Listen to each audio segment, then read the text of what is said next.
It was the first day of senior year at Ridgeview High, a school buzzing with hierarchy and drama like a teenage soap opera gone rogue. Kids filed into their homerooms, boasting about vacations, gossiping about breakups, and showing off new sneakers like it meant something. No one noticed the two figures that quietly walked through the main gate, two white siblings, twins, their platinum blonde hair catching the morning sun like threads of silk. They moved silently, their gait in perfect synchronization. Tall, lean, with piercing gray eyes that seemed too calm for their age. Their names were Ava and Jackson. The transfer students. Whispers began almost immediately. Are they models? Someone asked. No, look at their faces. Too cold for that. Creepy twins vibe. They didn't even blink at Mr. Goldstein's dad jokes. Bet they're mute or something. Ava and Jackson didn't care. They sat through class quietly, acing pop quizzes, declining group work, and never lingering during lunch. They were polite, but distant. Not shy. Just watchful. And that was enough to irritate Ridgeview's elite, the bullies. There were 4 of them, self-appointed kings of the hallway. Tyler, the arrogant leader with a gym body and a weak brain. Rocco, his henchman, never seen without a snapback and a scowl. Mason, sarcastic, tall, and cruel in clever ways. And Leah, the queen bee with an ice cream smile that dripped venom behind every word. Tyler was the first to notice the twins during lunch.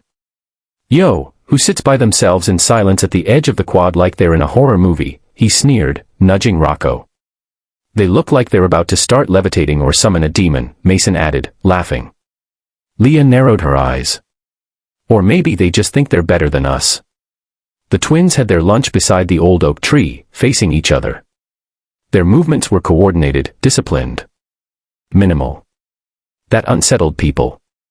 So Tyler decided to test them. The next day, as Ava reached for her locker, Tyler slammed his hand right next to her head, smirking. Hey, Barbie. You and your Ken doll bro too good to talk. Ava blinked once. Move. Her tone was so neutral, so calm, that it didn't even register as defiance.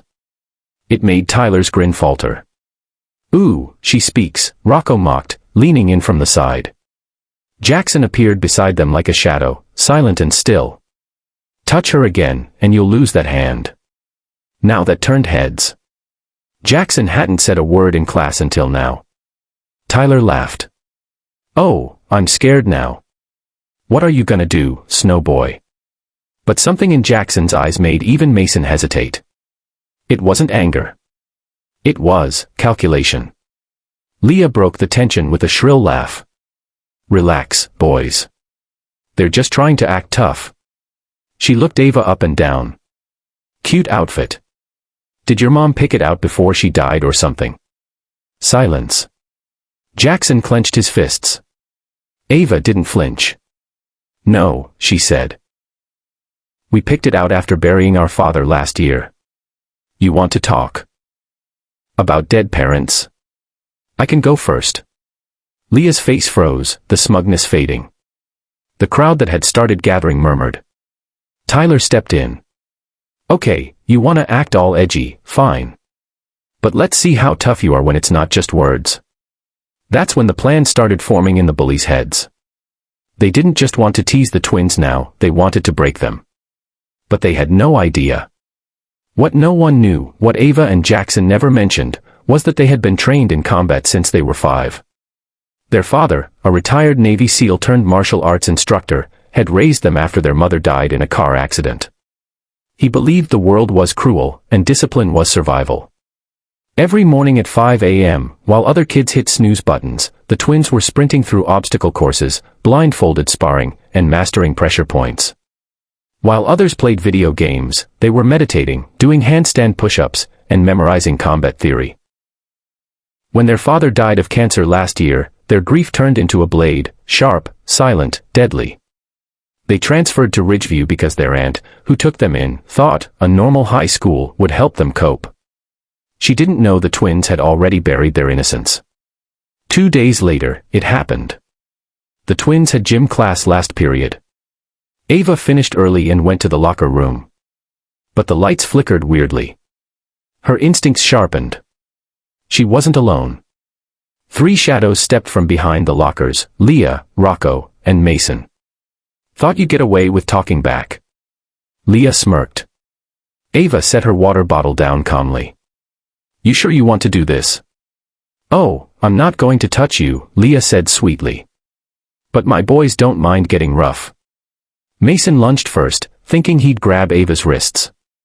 She stepped aside and rammed her elbow into his ribs with such speed he hit the wall behind him, gasping like a fish. Rocco tried to bear hug her, but her heel drove into his knee, folding him like a paperclip. Then she spun and smashed his nose with her palm, quick, efficient, brutal. Leah's scream echoed as she backed away, tripping over her own ego. Ava didn't follow her. She just looked at Mason, who was crawling toward the door, and said, "Get out."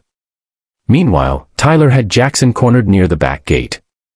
He had brought 3 backup seniors, football jocks with more muscle than sense. Jackson had been silent the whole time, letting them rant, curse, threaten. Then Tyler swung. Jackson dodged. His knee came up, slamming into Tyler's gut. In the same motion, he twisted another boy's arm and dropped him with a shoulder lock. The third tried to tackle him from behind, only to be flipped over Jackson's back and land face first in the mud. Tyler wheezed on the ground. "What the hell, are you?" Jackson looked down, expressionless. "Warned you." The twins met outside as the sun set, both slightly disheveled but unhurt.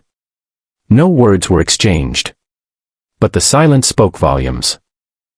Later that night, a video leaked. Someone had filmed the gym confrontation. It spread through school like wildfire.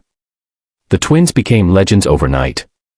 Not because they fought, but because they didn't want to. The message was clear: they didn't start the fight. But they ended it, and could have done far worse. The bullies didn't come to school for 3 days. When they did, they avoided eye contact. No apologies were spoken, but none were needed.